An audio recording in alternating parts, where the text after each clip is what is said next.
Hello viewers, experience speaks. Last evening I had a flat tire, the rear passenger side tire, while on Meerut Expressway, and I had two options, either to use the spare wheel, but I chose the second option to use the inflator which I have.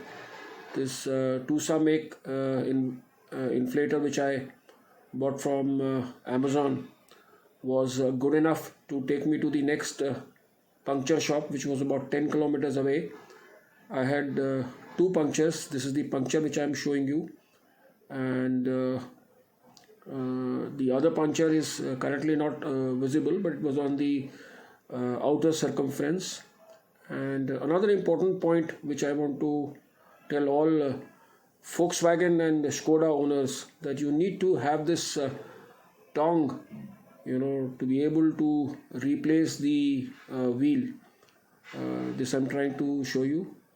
Thank you and goodbye.